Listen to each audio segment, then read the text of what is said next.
Phenol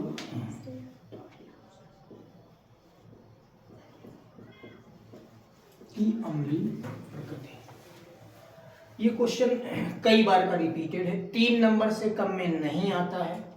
जो phenol आप लोग लिखते हैं C6H5OH, ये है आयनन के पश्चात C6H5O- और H+ C6H5O- को बोलते हैं फिनॉक्साइड आयन। पहली लाइन लिखी जाती है कि फिनाल आयनित होकर के फिनॉक्साइड आयन बनाता है। क्यों? H+ देगा तभी तो अम्लीय होगा। अगर H+ देने के बाद फिर ग्रहण कर ले तो वह अम्लीय नहीं होगा। Attention at this point. Aromatic alcohol means phenol is acidic in nature, while aliphatic alcohol, ethyl alcohol, C2H5OH is not acidic in nature. ये C2H5O- और H+ एथॉक्साइड आयन बनाता है, लेकिन ये अम्लीय नहीं है और ये अम्लीय है एरोमेटिक अल्कोहल। आखिर ऐसा क्यों? मतलब एरोमेटिक हाइड्रोक्सी यौगिक, हालांकि अल्कोहल तो नहीं कहेंगे लेकिन कॉमनली कह दिया जाता है, फिनाल अम्लीय होता है, जबकि एलिफेटिक हाइड्रोक्सी यौगिक एथिल अल्कोहल अम्लीय नहीं होता है। क्यों? दानी वो है जो दान कर दे, ये नहीं कि उसमें कटोरे में डालने के बाद 10-20 सिक्के और निकाल दे। H+ त्याग तो दिया लेकिन खुद स्थायी नहीं हो पाया, तो त्यागने के बाद फिर से इसको ग्रहण कर लेगा। ये त्यागने के बाद इसको त्याग देगा और खुद क्या होगा? खुद अनुनाद के द्वारा स्थायी हो जाएगा। जी हाँ, जो मैंने क्वेश्चन बोला है एनसीईआरटी का रीजनेबल क्वेश्चन है, कई बार आया है ये क्वेश्चन, तुलनात्मक क्वेश्चन आया है, इसलिए हमने कहा तुलनात्मक बता देते हैं कि एथिल अल्कोहल अम्लीय नहीं है या एलिफेटिक जो अल्कोहल होते हैं वो अम्लीय नहीं होते, जबकि एरोमेटिक हाइड्रोक्सी यौगिक अम्लीय होते हैं, क्योंकि एरोमेटिक हाइड्रोक्सी यौगिक H+ आयन को त्यागने के पश्चात फिनॉक्साइड आयन बनाते हैं। फिनॉक्साइड आयन खुद अपने आप में अनुनाद के द्वारा स्थायी हो जाता है, तो H+ की जरूरत ही नहीं। इसमें अनुनाद नहीं होता एथॉक्साइड आयन में, तो स्थायी नहीं हो पाएगा, तो जो H+ त्यागा था वो फिर से क्या कर लेगा? ग्रहण कर लेगा। तो अब अनुनाद है तो अनुनाद हमको शो करना पड़ेगा, means resonance in phenoxide ion, resonance in phenoxide ion, phenoxide ion में अनुनाद। देखिए, तो फिनॉक्साइड आयन में अनुनाद को आप कैसे स्पष्ट करेंगे? ध्यान दीजिएगा।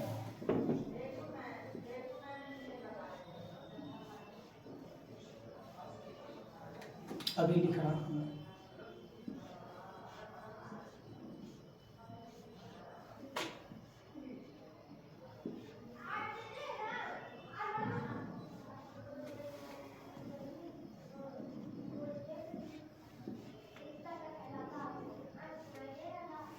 चलिए देखिए, C6H5O- कहीं से भी आप लिख दीजिए, इसमें कोई दिक्कत वाली बात नहीं है। Double single double single double, देखो इधर ये लिखा हुआ था OH, क्या लिखा था? ऑक्सीजन का परमाणु क्रमांक 8, 12वीं कक्षा में 6, 1 2 3 4 5वां इधर, 6वां इधर, 7 इधर, 8वां इधर, देख रहे हैं ना? एक हाइड्रोजन से साझा किया 7, एक कार्बन से साझा किया 8, 2 लोन पेयर ऑक्सीजन में है कि नहीं है? ऑक्सीजन में कितने लोन पेयर हैं? 2। तो ऑक्सीजन में 2 लोन पेयर हैं, तो दोनों लोन पेयर ऐसे दिखा दिए, मतलब ये साझा नहीं करते हैं, और ये छीन लिया है तभी तो H+ निकला है ना? छीन लिया है तो इसमें चार्ज कौन सा आएगा? माइनस। छीना है तो एक इलेक्ट्रॉन अपना, एक किसका? हाइड्रोजन का। एक इलेक्ट्रॉन अपना और एक किसका? हाइड्रोजन का। तो एक इलेक्ट्रॉन अपना और एक किसका? हाइड्रोजन का। मतलब एक माइनस चार्ज में कितने इलेक्ट्रॉन होंगे? 2। ये बताइए, इस संरचना में कोई दिक्कत हो तो बताओ। क्लियर? बिल्कुल। तो अब देखिए, अगर ये संरचना क्लियर हो गई तभी तो हम अनुनाद आगे आपको बता पाएंगे। दरअसल ये जो 3 बांड अल्टरनेट लगे हुए हैं, ये जो अल्टरनेट बांड लगे हुए हैं, इनमें डिलोकलाइजेशन होता है, ये घूमते हैं, ये बांड इधर, ये बांड इधर, ये बांड इधर। कार्बन कार्बन बांड साझे का है, एक सिग्मा एक पाई, तो पाई वाला एक ये कार्बन खींच लेगा एक बांड, तो इसमें माइनस चार्ज, तो इस वाले में कौन सा चार्ज आ जाएगा? प्लस। एक बॉन्ड टूट जाएगा, एक बना रहेगा, सिग्मा वाला पाई वाला क्या होगा? टूट जाएगा। तो ये कार्बन पहले तीर का जो निशान दिखाएंगे आप, ये बॉन्ड टू कार्नर और फिर कार्नर टू बॉन्ड। पहले बॉन्ड को कहां पर दिखाएंगे? कार्नर पे दिखाएंगे। तो एक बॉन्ड का मतलब कितने इलेक्ट्रॉन? 2, मतलब एक माइनस चार्ज। तो इस वाले कार्बन का खींचा जा रहा है, तो यहाँ पर कौन सा चार्ज आ जाएगा? प्लस। ये पहले बताओ, जो बात हम बता रहे हैं कुछ समझ में आ रही है कि नहीं आ रही है? क्योंकि मुख्य बात शुरुआत में यही है। तो प्लस का मतलब क्या हो गया? कमी। माइनस का मतलब क्या हो गया? अधिकता। इस बॉन्ड से कोई मतलब नहीं, इस बॉन्ड से कोई मतलब नहीं, इस कार्बन में छीन लिया था। तो जब इस कार्बन ने अट्रैक्ट कर लिया था इसको, तो यहाँ पर चार्ज हो गया था माइनस, यहाँ पर हो गई थी कमी। इसका पड़ोसी कौन है? ऑक्सीजन। हालांकि ये भी कार्बन है, लेकिन इससे इसलिए नहीं मांगेगा क्योंकि उसको मालूम है खुद साझे की सरकार चला रहा है, सब साझे के बॉन्ड है। इसलिए बोले हमारे पास एक ऐसा आइटम जुड़ा हुआ जो बहुत रिच है। क्यों? 2 तो लोन पेयर है, एक बेईमानी वाला, मतलब उसको खींच लिया, एक वो रखे हुए। तो ये भी चूंकि मोर इलेक्ट्रोनेगेटिव है, तो अपने वाले नहीं देगा, जो छीना था वो कहेगा अच्छा ऐसा करो तुम ले लो, है ना। ये पाकिस्तान ने जो है उसको, चीन को जो छीना हुआ भाग था भारत का, वो दे दिया ऑक्साइड चीन। जो अपना पार्ट था वो नहीं दिया, तो जिसने भी छीना है वो दे दिया। तो जब इसको दे दिया तो यहाँ पर कौन सा बॉन्ड बन जाएगा? डबल बॉन्ड बन जाएगा। तो ये माइनस और ये प्लस खत्म। क्यों? ये माइनस और ये प्लस खत्म। डबल बॉन्ड ओ, अपने वाले दोनों लोन पेयर बचा लिए कि नहीं बचा लिए? अपने वाले दोनों पेयर इसने बचा लिए ना। तो अब ये जो तीनों संरचनाएं हैं उसमें आप क्या करेंगे? उसमें लिख देंगे डबल बॉन्ड ओ और इसके दोनों lone pair, double bond O और इसके दोनों लोन पेयर। ये बात समझ में आ गई? आगे बढ़े, फिर से एक बार समझ लो। इसमें 2 लोन पेयर थे, एक माइनस चार्ज क्यों आया था? क्योंकि छीन लिया था। कितने इलेक्ट्रॉन? 2। जब ये बॉन्ड इस कार्बन के पास गया, इस कार्बन ने छीना, तो इस पे माइनस, इस पे प्लस, कमी। तो इस ये किससे जुड़ा है? ऑक्सीजन से। तो हमने कहा अब क्योंकि प्लस का मतलब, इसमें प्लस का मतलब कि इसका भी छीन लिया गया, तो वो भी नहीं है, और दूसरा बॉन्ड बनाने के लिए चाहिए तो इलेक्ट्रॉन कितने चाहिए? 2। तो जो छीना था वो इसको दे दिया, डबल बॉन्ड यहाँ बन गया कि नहीं बन गया? ये प्लस माइनस कैंसिल हो गया कि नहीं कैंसिल हो गया? ये माइनस यहाँ आ गया कि नहीं आ गया? अब आगे बढ़े। बाकी सब में वही डबल बॉन्ड दो कर दिया, 2 लोन पेयर कर दिए कि नहीं कर दिया? क्योंकि बुक में उतना दिया है, उसके बाद एक स्ट्रक्चर और बताएंगे आगे। चलिए खैर, अब क्या? अब देखिए, क्योंकि ये कार्बन जो है ये इसलिए अपनी तरफ इसको नहीं खींचेगा क्योंकि इसका पड़ोसी इलेक्ट्रॉन रिच है।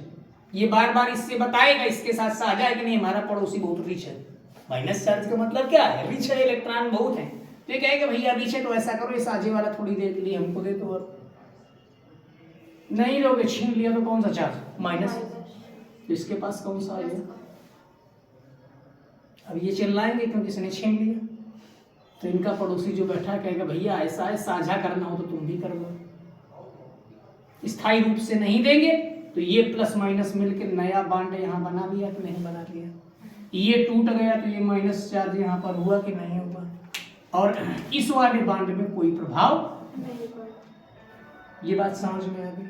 अब क्या हुआ? अब ये कार्बन जो यहाँ पर है आप देख रहे हैं, ये कार्बन बार बार इसके साथ साझा किए, बताएगा हमारा पड़ोसी बहुत रिच है।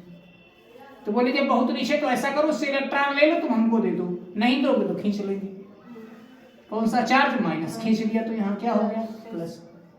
अब ये जब खींच लिया गया तो फिर चिल्लाएंगे, तो ये फिर कहेगा भैया तुमने साझा करना है तो करो, साझा करके बॉन्ड बना लो। देखिए ये बॉन्ड अपनी जगह, नया बॉन्ड बन गया अपनी जगह, ये बॉन्ड ब्रेक हो गया, यहाँ पर चार्ज कौन सा हो गया? क्योंकि ये प्लस माइनस मिलके ही तो बॉन्ड बनाएंगे, प्लस माइनस मिलके ही तो बॉन्ड बनाएंगे। अब ये चार्ज यहाँ पर आ गया, ये ऑक्सीजन यहाँ से मॉनिटर कर रहा है, सब देख रहा है लगातार। अब उसने देखा भाई इस वाले कार्बन को कब दिया था ऑक्सीजन ने? जब इस कार्बन के पास कमी थी। जब इस कार्बन के पास कमी थी तभी तो ऑक्सीजन ने दिया था, क्योंकि इसके पड़ोसी ने छीन लिया था। अब ये ऑक्सीजन यहाँ से इस कार्बन को मॉनिटर कर रहा है, कह रहा है भैया तुम्हारा पड़ोसी रिच हो गया, उससे लेके अपना बांड बना लो, हमारा वाला वापस दे दो। और यदि नहीं दोगे तो ऑक्सीजन की इलेक्ट्रोनेगेटिविटी क्या होती है? ज्यादा होती है। ऑक्सीजन की इलेक्ट्रोनेगेटिविटी क्या होती है? विद्युत ऋणात्मकता हायर होती है, ज्यादा होती है। यदि वो दिक्कत भी कर रहा है तो बोले कोई बात नहीं, हम अपना जोड़ा फिर से खींचे ले रहे हैं वापस, तो यहाँ कौन सा चार्ज आ गया? प्लस, ये प्लस माइनस मिलकर तुरंत बांड बना देंगे कि नहीं बना देंगे? तो जब बांड बना देंगे तो ये बांड बना हुआ, ये नया वाला बना हुआ, ये नया वाला बना हुआ, तो डबल से यहाँ पर क्या रह जाएगा? सिंगल रह जाएगा, क्योंकि भाई पूरा बांड खींचा तो 2 इलेक्ट्रॉन खींच लिए ना। तो देखो सिंगल बांड O, और ये 2 लोन पेयर इसके खुद के थे, जो खींच लिया तो फिर से माइनस चार्ज, उसमें कितने इलेक्ट्रॉन दिखा देंगे? 2। तो जो स्ट्रक्चर पहली थी वही आखिरी हो गई, केवल बांड घूम गए, ये यहाँ गया, ये यहाँ गया, ये यहाँ चला गया। देखो इसको क्या कहते हैं? रिजोनेंस। तो ये क्या हो गया? फिनॉक्साइड आयन में।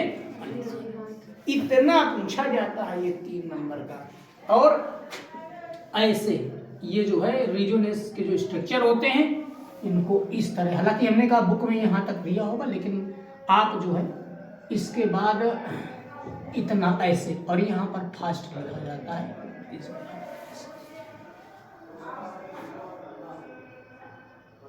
तो फिनॉक्साइड आयन क्या प्रदर्शित करते हैं? अनुनाद। अनुनाद के कारण क्या होता है? स्थायी। एलिफेटिक वाले क्या होते हैं? वो रिजोनेंस प्रदर्शित नहीं करते हैं, इसलिए एलिफेटिक एल्कोहल अम्लीय। ठीक है, आगे बढ़े। थ्योरी उतनी ही लिखी जाती है। फिनाल अम्लीय है क्योंकि H+ आयन त्यागने के पश्चात बना हुआ फिनॉक्साइड आयन अनुनाद के कारण स्थायी होता है। हो गई थ्योरी।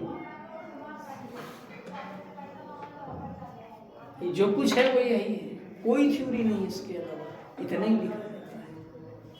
ठीक है, अब जिसको आता है वही लिख पाएगा, इसको कायदे से नहीं, उसको तमीज ही नहीं कि कहाँ क्या करना है। बिल्कुल जरूरी होता है, ये मैकेनिज्म का रूल होता है, इंटर की किताबों में है ही नहीं। वो तो डायरेक्ट बांड को बांड से घुमा दिया है, मुझे मालूम है ना। Reaction mechanism doctor K. N.. Singh Arora HOD DBS college से रिएक्शन मैकेनिज्म भाई मैंने अलग पढ़ी है, किसी भी लेवल की रिएक्शन मैकेनिज्म हो, लेकिन इंटर वाले इंटर के स्तर से ही पढ़ाते हैं। इंटर को बहुत हाई फाई नहीं पढ़ाते, इस तरह के बच्चे को क्लियर हो जाए।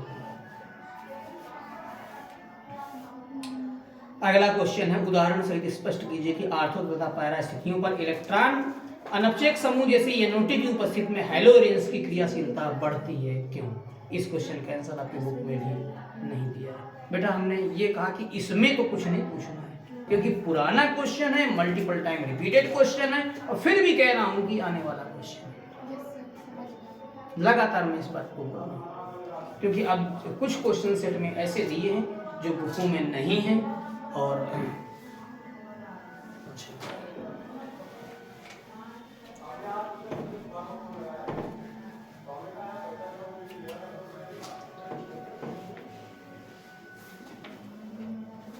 इनको पढ़ाने में टाइम भी लगता है। 7वें का नंबर जो 5 नंबर में क्वेश्चन दिया हुआ है, और वास्तव में ये भी पूरा रिजोनेंस का ही क्वेश्चन है। पहली बार यूपी बोर्ड में आया है, केवल एक ही बुक में दिया है HC श्रीवास्तव में, और किसी बुक में इसका आंसर नहीं दिया, वो भी थ्योरी बिल्कुल नहीं है, टोटल रिजोनेंस है। कह रहा है कि हैलोएरीन में पैरा और आर्थो समूह पर NO2 समूह की यदि उपस्थित है तो हाइड्रोजन परमाणु को आसानी से पृथक किया जा सकता है। हालांकि क्वेश्चन पूरा नहीं लिख पाया है। इन्होंने लिखा है कि उदाहरण से स्पष्ट कीजिए कि आर्थो तथा पैरा स्थितियों पर इलेक्ट्रॉन अनपचयक समूह जैसे NO2 की उपस्थिति में हैलोएरीन्स की क्रियाशीलता बढ़ जाती है। मतलब हैलोएरीन्स की कौन सी क्रिया? जो नाभिक इसमें ही प्रतिस्थापन होता है, न्यूक्लियोफिलिक सब्स्टिट्यूशन होता है। 1 मिनट। एल्किल हैलाइड में SN1 और SN2 नाभिक इसमें ही जो है प्रतिस्थापन क्रिया होती है, तो चाहे आपका एलिफेटिक वाला हो चाहे एरोमेटिक वाला। तो अगर आर्थो और पैरा पर NO2 है तो हैलोजन को आसानी से हटाया जा सकता है, मतलब क्रियाशीलता क्या हो गई? बढ़ गई। इसको समझाइए। इसको केवल अनुनाद के आधार पर ही स्पष्ट किया जा सकता। मीन्स अगर एक बार आपका क्लोरोबेंजीन लिखा हुआ है ये क्या लिखा हुआ है, क्लोरोबेंजीन लिखा हुआ है।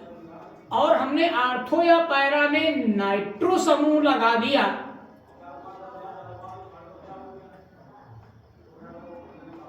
तो इसका क्लोरीन आसानी से, पहले तो क्वेश्चन समझो, इसका क्लोरीन आसानी से हटाया जा सकता है।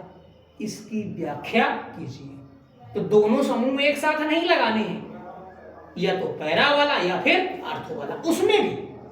उसमें भी पैरा वाला क्रियाशीलता को और ज्यादा बढ़ा देता है, मींस और आसानी से Cl को हटाया जा सकता।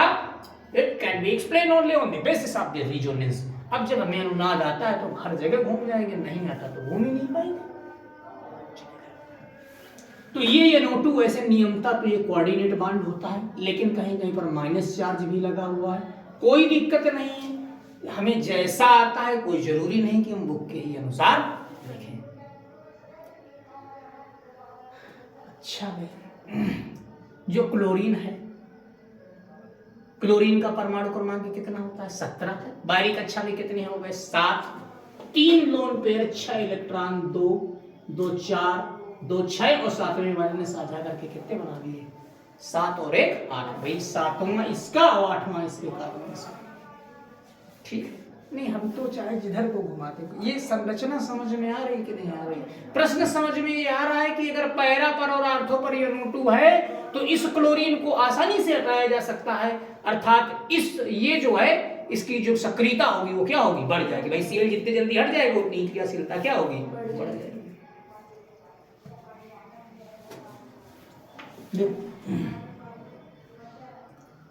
इधर से ही उसमें भी घुमाना शुरू किया था, इधर से इसमें भी घुमा दें, क्या दिक्कत है?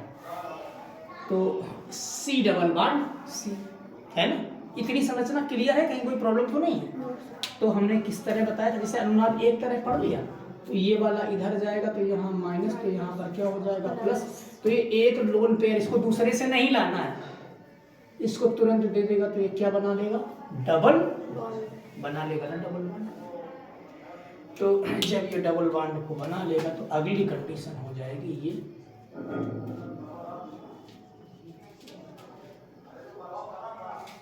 Double bond C, double bond C। इसने लोन पेयर इसको दिया है तो यहाँ कितने बचेंगे, 2। ये लोन पेयर बचेंगे, यहाँ पे चार्ज कौन सा आया है, माइनस। ये बॉन्ड अपनी जगह, ये बॉन्ड अपनी जगह, और ये जब इसको देगा तो ये प्लस कहां पहुंच जाएगा,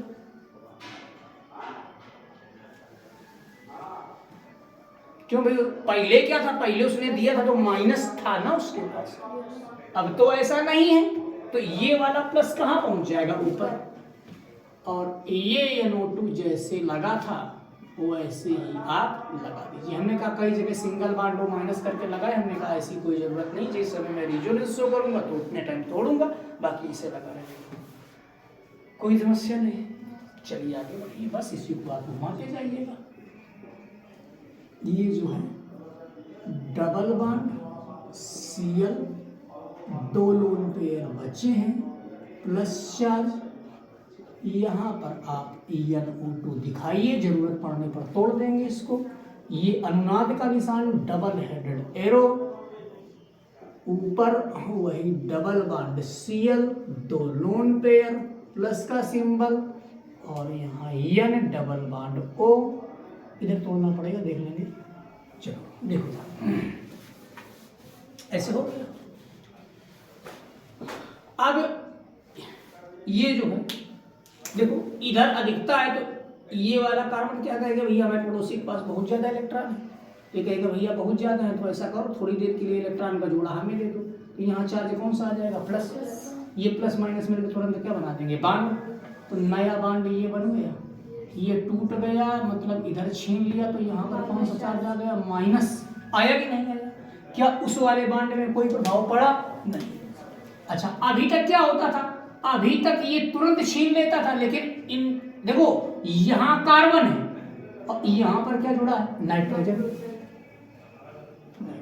कार्बन की विद्युत ऋणात्मकता कम होती है, नाइट्रोजन की ज्यादा होती है। नाइट्रोजन ने जैसे ही देखा कि भैया इसके पास तो बहुत इलेक्ट्रॉन है, तो वो कार्बन नहीं छीन पाएगा, नाइट्रोजन पहले छीन लेगा, FON फोन।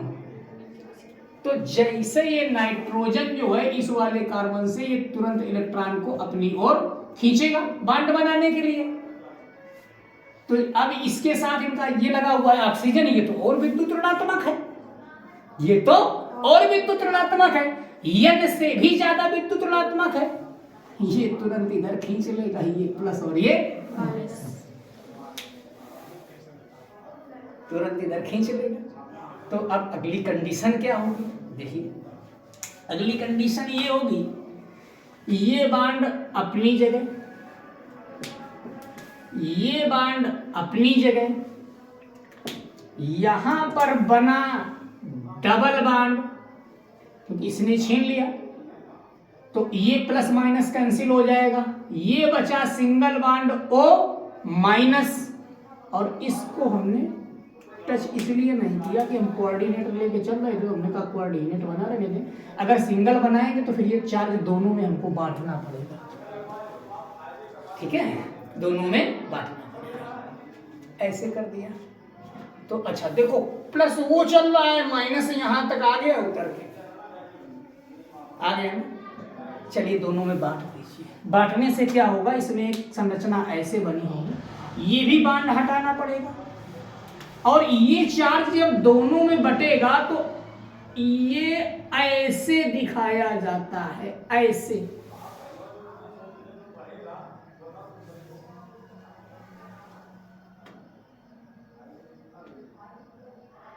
माइनस, क्योंकि दोनों में है, -1/2, -1/2।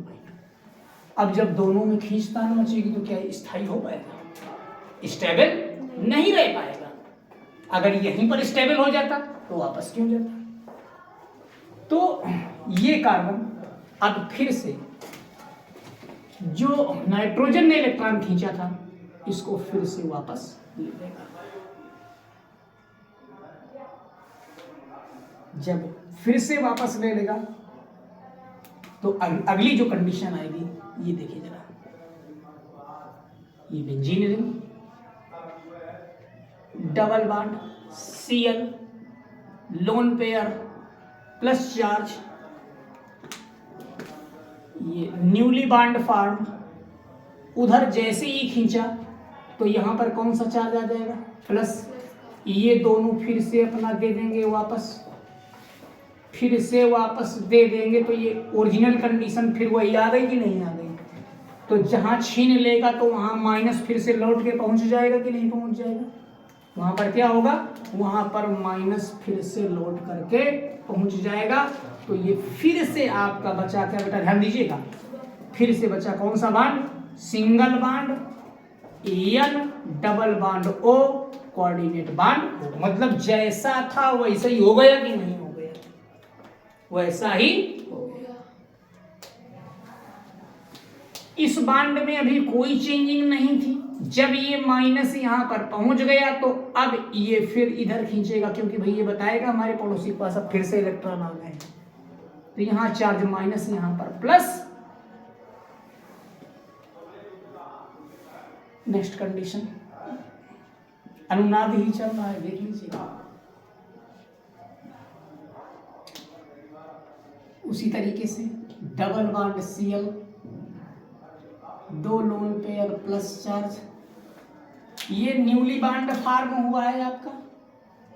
ये जो कंडीशन थी, ये जब उधर खींच लेगा, एक सेकंड पहले इधर का लिख दें, तो N double bond O, coordinate bond O, नया बॉन्ड आपका जो फॉर्म होगा प्लस माइनस, ये फॉर्म हो रहा है, इस पे चार्ज कौन सा हो गया,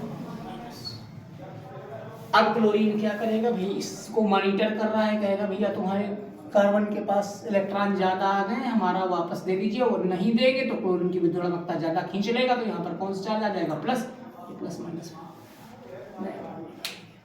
नया बॉन्ड बना लिया, ओरिजिनल कंडीशन में इसको ला रहे हैं फिर से, तो ऊपर की तरफ हो गया क्या, Cl, अपना जोड़ा खींच लिया, जब खींच लिया तो वहां माइनस चार्ज नहीं दिखाएंगे क्योंकि अपना पेयर दिया था उसने, कंडीशन हो गई ये, यहाँ पर N डबल बॉन्ड O। हाँ, यदि आप इसको चकमा देना चाहते हैं तो जैसे इधर डबल बॉन्ड, इधर कोऑर्डिनेट बॉन्ड,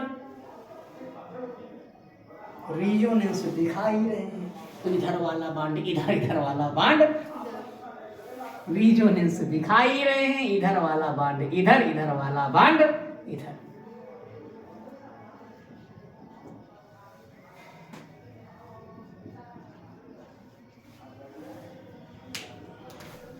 ये नया बॉन्ड, ये नया बॉन्ड, ये नया बॉन्ड।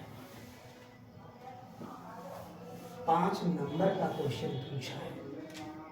एनसीईआरटी की तो मैं बात मान सकता हूं, मैंने पेज नहीं चेक किया है, मेरे पास ऐप पड़ा है, मैं चेक कर लूंगा। इतनी कहानी अनुनाद के आधार पर ही हमको समझानी है, वो भी हमने कंडीशन कौन सी बताई है, पैरा वाली। हाँ दिया एनसीईआरटी में, चूंकि मैंने स्क्रीनशॉट लिया था, मुझे खूब अच्छी तरह याद है हिंदी मीडियम में, और मैंने साफ साफ बता दिया है कि पी बहादुर जो आपकी बुक है इसका आंसर, नहीं थी मैं हिंदी में निकाल दूँगा, उसको प्रॉब्लम नहीं, चूँकि क्वेश्चन उसमें कहीं भी इस बार जो नए क्वेश्चन बनाए हैं, आपका सेकंड पेपर है और हेलो एल्किन्स हेलो एरियंस है, और इसमें नेट खोला हो तो PDF खोल चुका हूँ, 1 सेकंड रुकिएगा ताकि ये स्पष्ट हो सके कि नहीं हमारे ही सिलेबस का क्वेश्चन है। और इन क्वेश्चनों को जज कर पाना, जनरली आप पूछेंगे हमसे, वो क्या नाम है जो इंग्लिश मीडियम के जो टॉपर सेक्शन के बच्चे हैं वो पूछ रहे थे, तो हम बोले सर इसका आंसर तो हमने बताया, क्योंकि हमें मालूम है तो हमने साफ साफ वीडियो में बता दी। जब ये NO2 समूह आर्थर तथा पैरा स्थितियों पर जुड़ा होता है तो ये प्रभाव अधिक प्रबल होता है, तथा इलेक्ट्रॉन अपक्षय समूह, यही शब्द लिख के आया है, इलेक्ट्रॉन अपक्षय समूह के मेटा पर कोई प्रभाव नहीं पड़ता, जुड़े होने पर स्थिति में हैलोजन क्रियाशीलता पर कोई प्रभाव नहीं पड़ता है। और इस अक्रिया को क्यों, ये ऊपर लाइन लिखी हुई है, आर्थर तथा पैरा स्थिति पर इलेक्ट्रॉन अपक्षय समूह ये NO2 पर स्थित होने पर हैलोजन की क्रियाशीलता बढ़ जाती, यही तो क्वेश्चन लिख के आया। इसको देखो, ये अनुनाद दिखाया कि नहीं दिखाया, ये क्रिया लिख के दिखाई है, ये OH- का अटैक दिखाया है इसने, ये पूरी मैकेनिज्म लिख के दिखाई है। तो हमने उसको इससे बताया है रिजोनेंस से। अब पूरा रिजोनेंस ये देखिए, NO2 का लिए चला गया, यहाँ Cl- हटा दिया, जो उसने OH- का अटैक भी दिखा दिया। ये आंसर केवल कहाँ पर है, या तो एनसीईआरटी पर मिलेगा या फिर उसमें, और कहीं पर भी इसका आंसर ये इसकी। थोड़ा बहुत जैसे क्लियर होता है तो कई चीजें ऐसी होती हैं जो, तो रिजोनेंस दे दिया है, पूरा रिजोनेंस में है। चलिए खैर, हम ये कह रहे हैं कि हम चलो कोई क्वेश्चन एक बार नहीं आया तो कम से कम ये तो मालूम हो गया कि ये क्वेश्चन है। फिनाक्साइड वाला रिजोनेंस क्लियर हुआ था, इसमें कुछ बहुत बात समझ में आई कि नहीं, अब फिर क्वेश्चन भी तो बड़ा है ना। अथवा निम्नलिखित पर टिप्पणी लिखिए। वुड्ज अपक्रिया कक्षा 10, एल्किल हैलाइड के 2 अणुओं की क्रिया सोडियम धातु के साथ शुष्क ईथर की उपस्थिति में कराते हैं तो एल्केन बनते हैं, इसे वुड्ज अपक्रिया। और एक एल्किल हैलाइड एक एरिल हैलाइड को क्या बोलते हैं, वुड्ज फिटिंग अपक्रिया, क्योंकि जो अगली रिएक्शन दी हुई है वो क्या दी है, वुड्ज फिटिंग अपक्रिया। तो वुड फिटिंग अपक्रिया में chlorobenzene plus 2Na plus methyl chloride, तो मेथिल बेंजीन यानी कि क्या बन जाएगा, टालू। क्लियर है कि लिखना पड़ेगा। फिटिंग अपक्रिया देखो, दोनों एल्किल हैलाइड तो वुड्ज अपक्रिया, एक एल्किल हैलाइड एक एरिल हैलाइड तो वुड्ज फिटिंग अपक्रिया, और दोनों एरिल हैलाइड तो फिटिंग अपक्रिया, बाइफेनिल क्या बन जाएगा, बाइफेनिल। देखिए दोनों आपके जो है ये aryl halide means chlorobenzene plus 2Na plus ये क्लोरोबेंजीन, मतलब दोनों एरिल हैलाइड हो गए, और उपस्थिति किसकी है, शुष्क ईथर की, तो यहां से 2NaCl अलग हो जाएगा। अटेंशन इन दिस पॉइंट, इसको लिखने का रीजन है बेटा, ये रिंग आपकी अलग है और सिंगल बॉन्ड से दूसरी रिंग से जुड़ी हुई है, मतलब दोनों रिंग आपस में फ्यूज्ड नहीं है, अलग अलग हैं, आइसोलेटेड हैं, इसको कहा जाता है बाइफेनिल। अगर अगर रिंग ऐसी होती तो इसको आप नेफ्थेलिन बोलते हैं ना, तो यहाँ नेफ्थेलिन तो नहीं बनेगा, क्या बनेगा, बाइफेनिल। तो इस रिएक्शन को हम क्या बोलेंगे, फिटिंग। मतलब हेलो एल्केन्स से अगर देखा जाए, हेलो एल्केन हेलो एलिन वाला 5 नंबर का ऊपर क्वेश्चन पूछा था या उसके अथवा में, वैसे हमारी सलाह ये है कि अथवा में टिप्पणियां हो तो इनको करिए, तो इसमें स्टेप मार्किंग अच्छी होती है, इस तरह के लॉन्ग क्वेश्चन न टच करें। निम्नलिखित पर टिप्पणी, निम्नलिखित अभिक्रियाओं का एक एक उदाहरण दीजिए।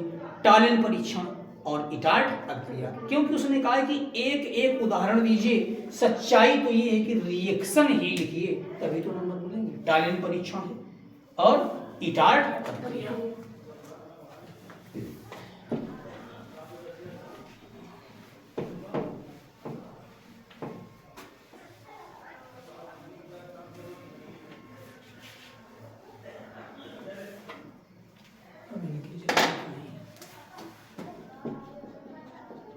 टालिन परीक्षण, एल्डिहाइड समूह युक्त कार्बनिक यौगिक अमोनिकल सिल्वर नाइट्रेट विलयन के साथ क्रिया करके रजत दर्पण बनाते हैं, इसे टालिन परीक्षण कहते हैं। RCHO क्या लिखते हैं यूपी बोर्ड में, Ag2O gives out 2Ag plus RCOH, ये क्या बना देगा, रजत दर्पण। कौन सा परीक्षण हो गया, टालिन परीक्षण। इटार्ट अभिक्रिया, कौन सी, इटार्ट भी लिखा जाता है, इटार्ट भी लिखा जाता है। देखो इसका हम दूसरा तरीका लिखने का बता रहे हैं, एक बार तो बीच में था क्रोमिल क्लोराइड से कराते हैं CCl4 विलयन में। जब टालुइन का ऑक्सीकरण वायु के द्वारा CrO2Cl2 और CCl4 विलयन में कराते हैं तो मुख्य उत्पाद के रूप में CHO बेंजल्डिहाइड बनता है। इस अभिक्रिया को एक मिनट फिर से सुनें। टालुइन का ऑक्सीकरण वायु के द्वारा CrO2Cl2 क्रोमिल क्लोराइड नहीं, क्रोमिल क्लोराइड और CCl4 विलयन की उपस्थिति में कराते हैं तथा प्राप्त माध्यमिक यौगिक का जल अपघटन कराते हैं। ये जरूरी होता है, जल अपघटन कराते हैं तो ये बेंजल्डिहाइड प्राप्त होता है। देखिए जैसे माध्यमिक को बना के लिखते हैं, रिएक्शन काफी बड़ी हो जाती है, तो इस तरह भी इटार्ट अभिक्रिया को मेंशन किया जाता। वैसे क्या करते हैं आप, वैसे ये जो टालुइन आप लिखते हैं CH3 लिखते हैं, मैंने आपको बताया कि इसमें 2 अणु किसके, CrO2Cl2, क्योंकि एक बीच में माध्यमिक यौगिक आया था इंटरमीडिएट कंपाउंड फिलअप करने के लिए, मैंने कहा था 2 हाइड्रोजन आप हटाइए तो यहाँ से 2 वैलेंसी ये फ्री हो गई।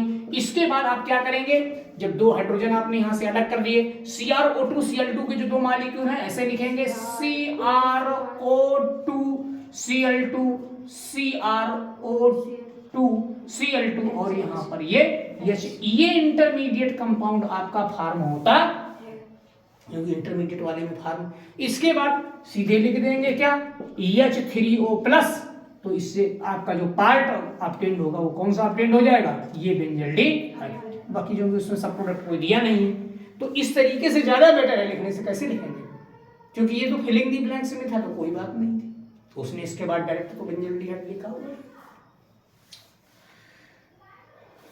कहां तक पहुंच गए, टालिन इटार्ट। इसके बाद है गाटरमैन कॉच, जिसको गाटरमैन कॉक भी लिखते हैं।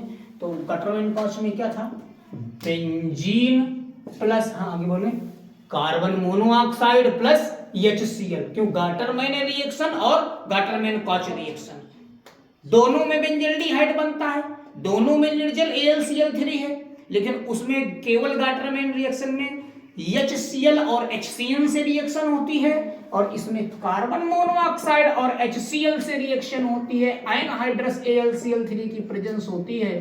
तो ये HCl जैसे लिखा है वैसे ही लिख देंगे, जहां से CO जुड़ेगा वहां का H, ये मिलकर के क्या हो गया, CHO रिएक्शन को क्या बोलते हैं, गाटरमैन कॉच अभिक्रिया या गाटरमैन कॉच एल्डिहाइड संयुतिस बोलते हैं। रिएक्शन के नंबर है, स्टेप मार्किंग है बढ़िया इसमें। नेक्स्ट है कौन सा, स्टीफेन अभिक्रिया, मींस स्टीफेन अपचयन। एल्किल साइनाइड का अपचयन SN और HCl से कराने पर पहले इम्यूनोक्लोराइड बनता है, जो जल अपघटन के पश्चात एल्डिहाइड का निर्माण करता है। इस अभिक्रिया को स्टीफेन अपचयन कहते हैं।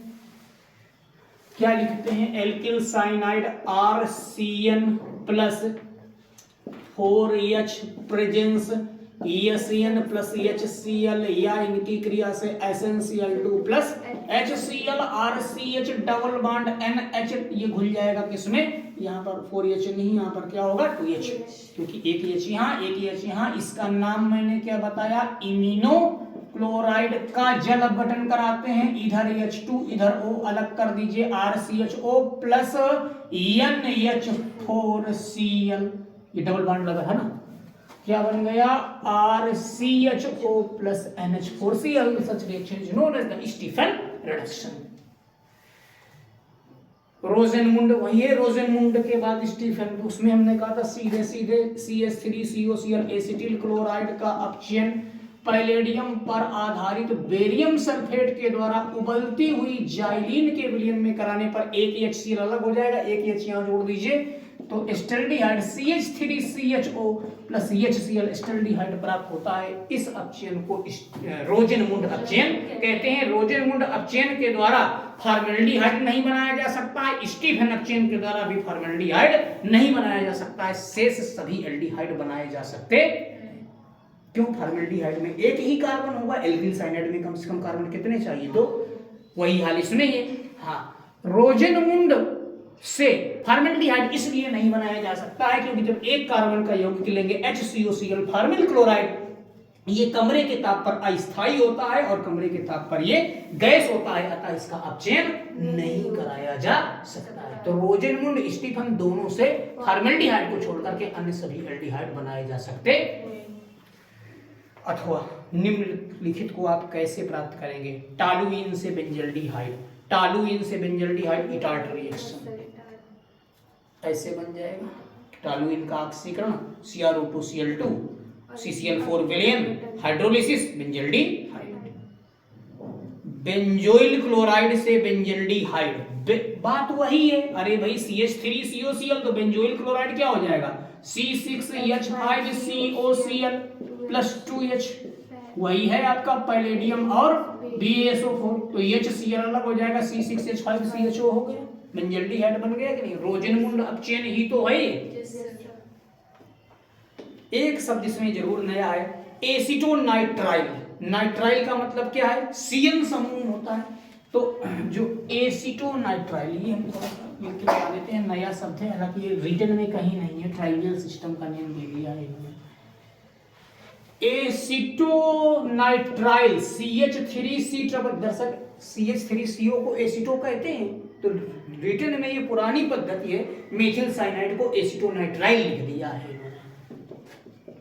एसीटोनाइट्राइल, बस यही शब्द इसमें नया है। एसीटोनाइट्राइल से एथेनल, एथेनल का मतलब हो गया एस्टल्डिहाइड, तो वही स्टीफन अपचयन, क्यों मेथिल साइनाइड है 2H और कैसे Sn प्लस HCl, तो ये क्या बन जाएगा CH3CH double bond NH dot HCl H2O acetaldehyde बन गया एथेनल। वही तो रिएक्शन वही है, उधर नेम रिएक्शन है, इधर कन्वर्जन में पूछ दिया है, दोनों रिएक्शन में यही है। टॉलुइन से बेंजल्डिहाइड वाले में भी यही है, रोजेनमुंड वाले में वहां पर क्या है भाई, कोई जरूरी तो नहीं था कि हम वही लिखें, एसिटिल क्लोराइड ही लिखे, उन्होंने बेंजोइल क्लोराइड से पूछ दिया है।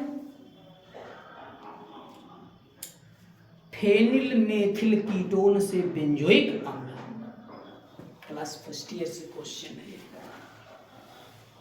Phenyl methyl ketone, phenyl methyl ketone जिसको आप बोलते हैं एसिटोफिनोन, एसिटोफिनोन से बेंजोइक अम्ल। देखिए मैं आपको बता दूं, सीधी सी बात है, इसका आपको अपचयन कराना पड़ेगा। क्या कराना पड़ेगा, अपचयन कराना पड़ेगा। तो प्रबल अपचायक ले लीजिए, डायरेक्ट कार्बोनिल को एल्किल उसमें बना दीजिए, तो आप जो है सीधे ZnHG और HCl ले लीजिए, तो यहाँ 4H हो जाएगा, H2O निकल जाएगा, ये CH2CH3 एथिन बन जाएगा, एथिन, क्यों H2O निकल गया ना, तो यहाँ 2 हाइड्रोजन लग जाएंगे बचे हुए, तो बेंजीन रिंग में क्या लग गया CH2CH3, ये बन गई एथिल बेंजीन। भाई मेथिल बेंजीन होती तो आप टॉलुइन कहते, क्या बन गया एथिल बेंजीन। बेटा एथिल बेंजीन जो होती है CH2CH3, मैंने कहा क्लास फर्स्ट ईयर से क्वेश्चन है। अगर आप KMnO4 की उपस्थिति में ऑक्सीकरण कराएं तो बेटा नियम होता है साइड चेन में कितने भी कार्बन हो सब CO2 के रूप में निकल जाते हैं, एक COH में बदलता है। नियम क्या होता है, साइड चेन में कितने भी कार्बन हो एरोमेटिक रिंग में सब CO2 के रूप में निकल जाएंगे, केवल एक कार्बन जो बचेगा वही आपका क्या बनाएगा, एसिड में परिवर्तित हो जाता है। तो देखो एक कार्बन बचा कि नहीं बचा, एक कार्बन बचेगा तो ये क्या बन जाएगा यहाँ पर COH, लेकिन शर्त है कि KMnO4 से ही आप ऑक्सीकरण कराएंगे। एक कार्बन जो बचा है यहाँ पर ये CO2, जो हाइड्रोजन बचेंगे तो ये देखो एक यहाँ H और 3 ये, तो साथ में क्या हो जाएगा 2:2 ऑक्सीजन, 2 2 4 और 2 कितने हो गए, 6 हो गए। जितने ऑक्सीजन वहां पर है उतने से आप मल्टीप्लाई कर दीजिएगा। रिएक्शन समझ में आ गई, ये नियम होता है, ये फर्स्ट ईयर की बुक में दिया होगा, उसमें जब टालुइन वाले में दिया हुआ है, ये इंटर की उसमें नहीं मिलेगा कहीं पर भी। ब्रोम बस आज इतना ही रखेंगे, लास्ट में अलग कन्वर्जन रह गया है।